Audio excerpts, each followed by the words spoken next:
my people, man. I protect them from you and themselves. I've never been homeless before. The drug situation is just out of hand. You know what the upside down American flag means? International Code of Distress. Because I am in distress. Anybody could be like this tomorrow. Seriously. It could happen to you, me. I don't think anyone down here really has a voice. I want to be left alone in peace. I've served, I did my door duty. Let me have peace. But they're breaking up our little community that we did form. You hear that, the homeless are preying on the homeless. Everybody down here is not a mental patient. We're all not drug addicts. We're all not alcoholics. We just choose to be away from people. They say the day of they're going to arrest people. I don't want to get arrested. I came down here to help people if I could. Came here to get peace with myself, and it's all worked out fine until now. What I'm doing is to prove a point that you can't win if you don't give up. I'm not giving up. So what is my alternative? I give up and move to a parking lot. No, we're not doing that.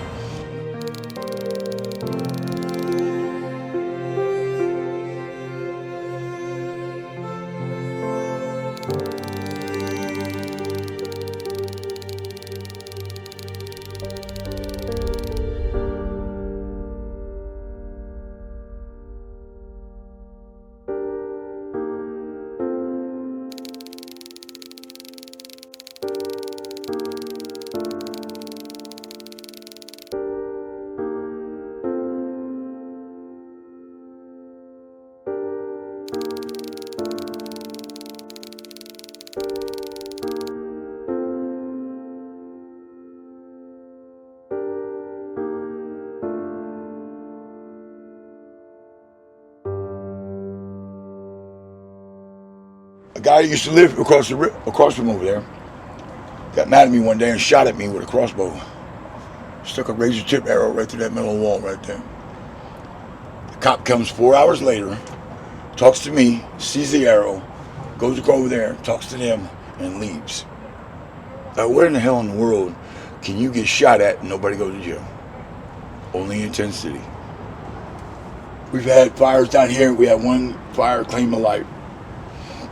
They were all friends of ours.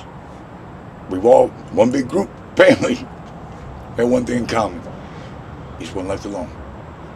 We don't bother nobody, don't ask nobody for nothing. We're blessed for all these people come down here and they volunteers and do things for us. Some of which want to remain unknown. I'm cool with that. If you come here with a hidden agenda or a camera in my face, I know you're lying. Your intentions are not good. Now you can use this as a platform to advance something like these organizations here. They're doing well for everybody, and I'm cool with that. That's why I don't mind being doing this, because I'm not running from nobody. I'm not on drugs. I don't drink. I'm good. Everybody out there in the world needs to know that everybody out here is not a mental patient. We're all not drug addicts. We're all not alcoholics. We just choose to be away from people. We've had bad experiences with people. Why keep going around it? I lived with a wife before I came here. After my wife died, I said to myself, I'm not living in another apartment or home. For what? Come home every day and realize how alone I am? Negative. Got a generator. Got a power strip. Charge people phones here. They come in and charge their phones. Everything I have is chargeable. Flashlights, lights like that, everything. There's more pictures all over the walls, and I took all of this stuff down. I had lights, other than the annoying Christmas lights that people throw away every Christmas. I ran them all the way through this place, all different multiple colors. It was fantastic. When you lit it up, it made you laugh. You couldn't be mad no more. A bulldozer's not gonna run over my home. Yeah. I'll tear it down, bro. Let somebody else do it. Carpet everywhere. I had a picnic table here. You should sit here and laugh and talk. That door goes to that room. That door goes to the backyard. I have a friend of mine sleeps in that tent right there. He had nowhere else to go. So I gave him a tent. Now he sleeps in my backyard. Who knows? This is like we're going to go in my room. That was a white picket fence for somebody's house. Took his apartment walls out. And here's my room. Now, as big as this room is, I still sleep in a tent. It makes me humble. It keeps me humble. I could sleep anywhere I want in here. I could put a king-size bed in here, and I don't. I brought the dresser and the armoire both with me. I sleep in there. This tent is 4 inches off the ground. I a moisture barrier, carpet, then the tent, and 4 blankets inside, and me, I sleep on the floor. My clothes are in the big totes in the back of it. There's a cooler behind you. I use to cool stuff off, keep stuff refrigerated. There's a camp stove. I decide to cook. Wash my clothes in that big tote right there. That's something else you very seldom see down here. There's a clothesline. I wash my clothes out by hand because they're mine. I didn't get them from a volunteer. These people down here are so complacent that they'll throw their clothes away knowing that you're going to come the next day and bring them more. Sad. Pure waste. You can be over good to people. You know what you call a stray that's on the street and you feed it? Yours. That's what these people and their good-hearted selves have done to these people down here, because now they're complacent. Now, where's my initiative or anything else desire to do better if I can just sit here on the sidewalk and watch you pull up and give me what I need? I don't have to do anything for it. There it is. Like Shamu and SeaWorld. Trained to do it. Sad, but it's true. And I try to convince them not to do it. Like I tell the volunteers when they come down here, I said, they tell you that they want tents and tarps, they're lying. I have tents and tarps here, and they're well aware of it. I'm not giving it to you because you want it. If you need one, I'll give it to you. And if you're a single person, you don't need a 10-man tent. Hell, I sleep in a 4. Why would I give you a 10? That's why? So you can collect more clutter? No. And you said all this took you just 7 months to build with the help of somebody else, right? Me and him. Okay. Me and him did the basic structure. This structure here, and this one back here, and then I did everything else around it. Added stuff to it all the time. You like Camp this. shower. I'm looking at this window in here. What, the screen door? No, well, the window. door, but the window over here. I broke the first one. So I got that joker all in there, it was snug and tight. I tried to force it a little bit, and it shattered right as I put it in. And this is all stuff you just found. You've just. People. It's so resourceful. I do. I remodel homes and stuff. When people, if somebody needs help, I go over and help them out. This is like a makeshift shed. I put my tools and stuff down there. Now I got my bikes in there. That water thing right there by your feet, that is a camp shower. Pump feeds down in the water, and it has a shower head to it. So you shower here. See, when vets come back from overseas in combat, they feel useless. They're not useful anymore. You sit around and be a basic person. You're not trained for that. I'm not trained for that. So I need a mission, I need a purpose. Or I don't feel useful. That's a 100-year-old church pew somebody's going to throw away. I go right there when I need to unwind and regroup. Come right here, sit on that little bench right there, talk to God and nature, and have a good time. When people bring stuff down here in bulk, I bring it back here in this room. I separate by size and sex, and then I make sure that person gets it. This cabinet has a roll-down door that locks. I keep tents and tarps in there for anybody who needs one. When people first come down here, they come straight here. The reason why I tell the volunteers not to give anybody any tents and tarps is because what they'll do with them is take them to a hardware store on 2nd Street, trade it for cash, come back here and get high. So what you've done, instead of giving them a place to live, is enable them to get high for the day. How do you sleep at night? But no matter what you say to them, what do you guys need? Don't ask me that if you're not sure you're going to get it. Because when I tell you what I need, and you bring me grandma's knitting, that's not cool. We have enough knit hats. You asked me what we need, I told you we need water, we need battery. Water, batteries, and fuel are major things here. Because we rely on them so much. When the water was turned off for the winter, I called friends of mine. They brought tractor trailer loads of bottled water here. I thank the water people when they turn the water back on for us. It makes it easy. It makes everything more easy. I thank them all for doing it. I thank everybody that comes down here and does anything. When you come here, I welcome you here. I greet you and I welcome you here. I thank you for coming here because you could spend your days doing something else. And you chose to come here and bless us. So I'm grateful for that, no matter what it is. When they leave here, I bless them. I tell them, be blessed always. And I'm in constant contact with these people. Like they're no longer strangers that show up and bring you a bag full of clothes. We're friends. I check on them, they check on me. It's fantastic, man. I've never kept anything that anybody brought here for me. Like that, nobody. They bring me a big bag of clothes. I've never kept any of it. Never. I don't even go through it until the next day.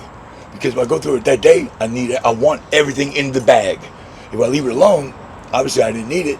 I can go through it and give it to somebody who does. I've kept a blanket that belonged to my friend Mike's mother who passed away. He wanted me to keep it, so I sleep with it. My buddy George gave me his son's knife when he passed away. I carry it in my pocket every day. Some things just have more meaning, you know what I mean? The cabinets are usually full of stuff, blankets, whatever, t-shirts, pants. I separate everything back here. And this is the rest of the vinyl black deck. We turned it into a roof. And believe it or not, as big as this place is, it's completely waterproof. It is completely waterproof. You'll see little gaps or something in it, but believe me, there's another layer to it. Nothing's passing through here. It doesn't get wet anywhere, and the snow doesn't bother me. Nothing. Now, of course, you got to do the maintenance. You know what I mean? You go out there and you beat the snow. Like I'll come in here with a broom and beat these things, beat this off, and let the snow fall off because it doesn't accumulate. Or the water accumulates in that pocket right there. I just force it over the other side. I would imagine the big appeal to this area too is the trees It's that so surround you. beautiful here. Like, and I mean, of course, you have They're built all into the your nature. house. Yeah, Like, It's so right. quiet, man. the structure of it. Isn't that weird? Why destroy a tree that's not bothering you? You moved in on the tree. The tree didn't move in your house. Yeah. I built the tree around it. Built the house around it. It served a purpose. It's a center pole. It's holding the roof up, for God's sake. This one was holding up. This one here was holding up bit, but it's dead as hell. And it was starting to teeter from the wind and stuff, so I cut it off. I had my own bird. He moved in. I didn't ask him any questions. He didn't ask me none, and there he is. I used to have a filing cabinet right there. It had toothbrushes, soaps, deodorants, everything that people may need when they get here. Mm-hmm. Because the volunteers here trust me. I've earned that trust. Because everything they give me, they know I'm going to give it away. I've kept nothing, ever. I refuse to take money. Never take money. One time the guy tricked me. He told me God told him to give it to me. I had to take it. Just give it from God. I refuse to take money from people. Do I need it? You need money. So do I. Everybody does. Don't give me money because you feel sorry. Because I don't need that. I don't need sympathy. I don't want this place, me, associated with money. Like, if you go to your friend's house, you want to go see your friend, right? But every time you go over, he got his hand out. You're reluctant to go there. I would rather you come here and have a conversation with me and hang out for a minute. Don't cost you nothing. John, you told me that you originally came here because you didn't like people, right? I don't. You don't. You know why? seem 'Cause to have a community of people here that like you a lot. Because I supply their needs. I do. And they know that. Do you like that? Yes. You do. I don't do it because I feel like I need it. I don't do it because I look for praise or glory. I don't want to thank you. I don't want none of that shit. I do these things I do because it's right.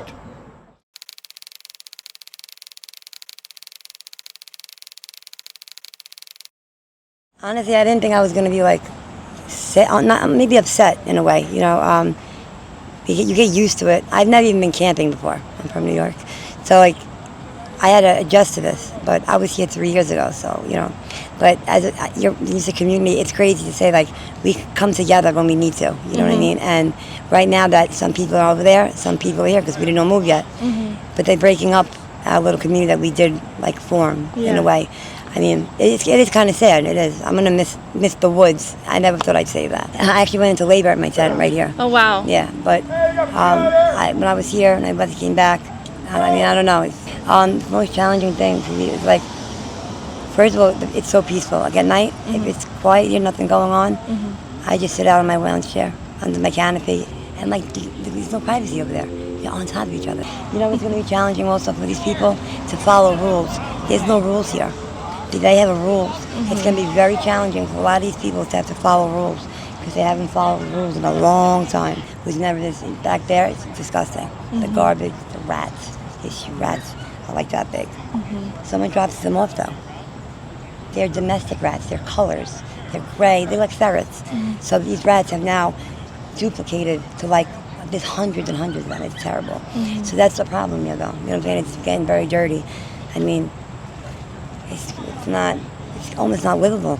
You know what I'm saying? But we make it livable. We clean. I'm saying I sweep the dirt. Like I clean that much. I have Unstoppables beads. I make an air freshener. Everyone comes to me for drinks. I have a big cooler full of drinks, and everyone comes. That's the community. That's how we come together. You know. So it's just gonna be tough. I mean, but I'm gonna have to adjust because right now I don't have means to housing. this is a world all of its own. Okay, there's this. How can you put it? It's its own crime organization, own society. I mean, but it's also to the point that here that the homeless are preying on the homeless. I've literally had my tent burnt down 3 times in the past week. I got closed, got burnt out. Got it replaced, burnt out.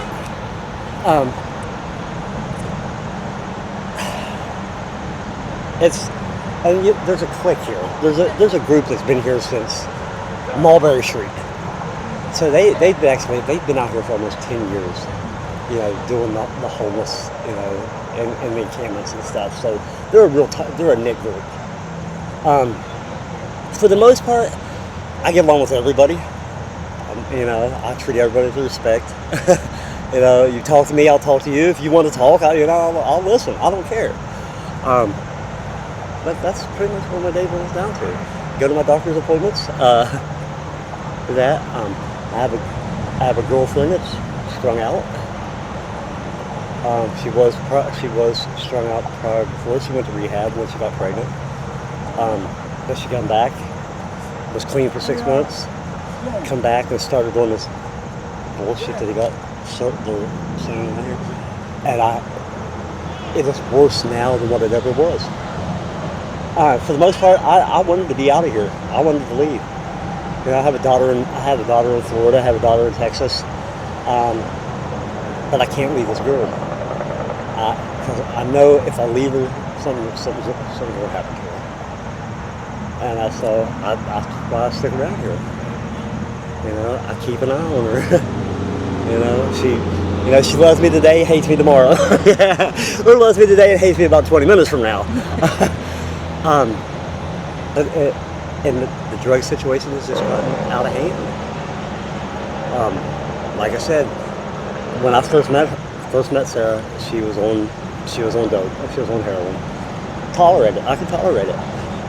Got here and she's doing this tranquilizer.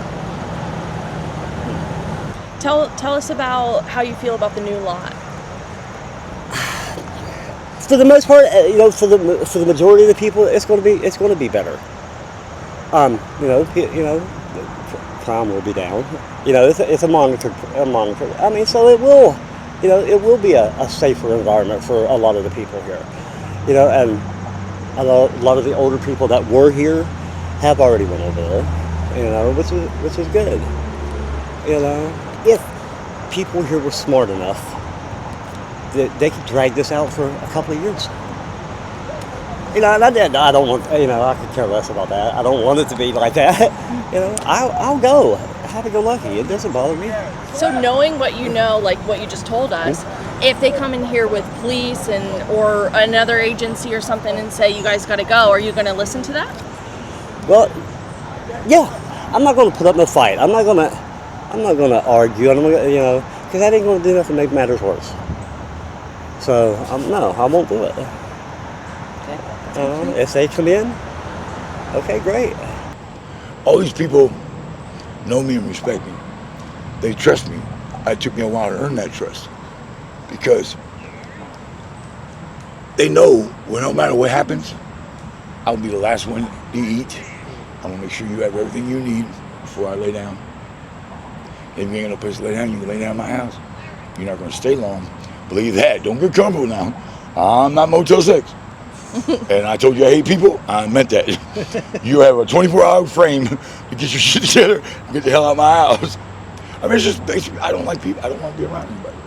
We have people here that their family doesn't know where they're at. I'll be right back. Right? So they'll come down and say, hey, you know so-and-so? You ever seen this person right here? I was like, yeah. Will you take me to him? No. What I'm going to do for you is I'm going to go up there and get them. Ask them if they want to see you. Yeah. If they don't, you won't be here. And then when they come down, I stay with them and make sure they're comfortable with what they're doing. Because if you're not, I'll make you, boogeyman, go away. I will make you go away. And then people say, homeless. They will have the same thing you do, but in a different form. How the hell am I homeless? Yeah. Homelessness is a state of mind. These people come down here, some of them just want to escape, some just want to get away, and they come down here and stay as long as they want, and then they leave. They create debris like this. Is it hard to stay sober in a place like this? Yeah. You know, not in a place like this, just in society, period. Yeah. You can't change somebody's perception. If you have to figure out what makes you want, what are you trying to avoid that makes you want to get high so you don't think about it anymore. In my case, it's my wife's death. Guess what? When I stopped getting high, the problem's still there. When I was high, it was still there and she wasn't. So I wasted a lot of money. It didn't make no sense. I don't like marijuana because all it does is make you giggly stupid. Then you want to eat everything in the house and then you go to sleep that you paid for. What the hell? Now I'll pass. I learned a long time ago my system was backwards from having ADD and ADHD. They're fantastic, man. My system's backwards. Things that elevate you put me to sleep. Cocaine killed me for that same very reason. I said, why everybody bounce off walls? I'm falling asleep here. Must need more of this. Dead 2.5 minutes. 10 years after that, I decided to try the other drug. People are supposed to go to sleep. Not me, I'm like a ricochet rabbit. What the hell? Let's do some more. 58 seconds. After being brought back to life the second time, I realized something. You're not a cat, stupid. You don't have 9 lives, dumbass. You're pushing your luck. Leave this alone. I used to drink a bottle of wild turkey every day. I took a samurai sword one day. We could cut air. I stuck it through a dining room wall right beside my wife's face. He said, please don't think I missed by accident. When I woke up, she said, I love you. I said, I love you too. She said, let me show you what you did. When she showed me that shit right there, I haven't touched a liquor since. All right, well, me and the kids do a shot of Southern Comfort in her memory for her birthday and her death day. Other than that, I don't drink at all. My wife. Yeah, buddy. 11 years, she still feels like yesterday. When he took my wife, I died with her. I just exist. I don't care about the outcome.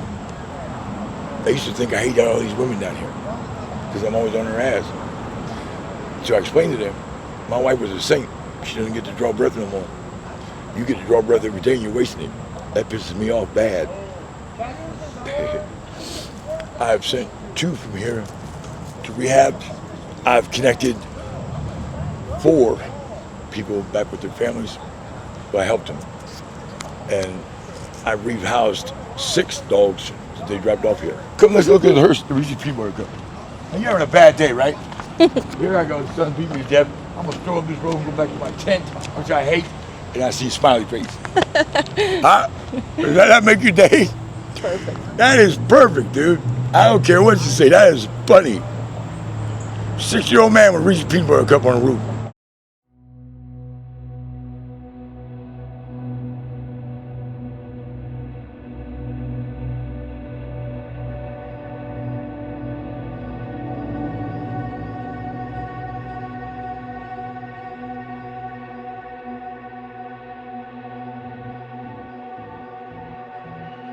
The woman that everyone affectionately called Mom. And as soon as the coroner left, I heard that everyone raided her stuff. And then they were so affectionate about her that this became the spot where they all threw their trash. Good old Mom, huh? Hi, I'm Dan Johnson. I'm a physician, kind of semi-retired, and got some extra cash this week on my SSI, so I thought I'd give some food to the homeless here. Isn't that wonderful? Yeah. Thank you, everybody that comes down here and does this. That's mine. Without their generosity, we'd be stuck. Yeah, here. This whole thing is yours. Without their generosity, we probably wouldn't have nothing to eat. I make everything that these people do down here personal. Like, he's not a stranger to me anymore. Like, I know this guy now. We greet each other, we talk to each other. When they come down here now, we're friends. And I tell them, you don't have to bring anything down here but a smile and a conversation. You don't have to feel like you're obligated to bring nothing down here. It's wonderful that you do because you bless so many people. But if you don't, it don't matter. I'm not leaving. Until they come down here and follow the chain, the steps it takes to evict somebody from somewhere, then I'll leave. If you do it properly, there's no problem. If you don't, we'll be here all day. Where are you gonna go? I'm not going anywhere. I mean, if they do follow the I'll stay- process. That's a public sidewalk. I'll stand on the public sidewalk. What are they gonna do then? Until they cordon off the sidewalks or the street, I'm staying right here. This is my home. I don't understand what the concept, how hard it is to believe, and why it's so hard to understand. This is my home. I have no other home. This is my home. It chose me and I chose it. We're here. What I'm doing is to prove a point that you can't win if you don't give up. I'm not giving up. For what? What is my alternative? I give up and move to a parking lot. No, we're not doing that.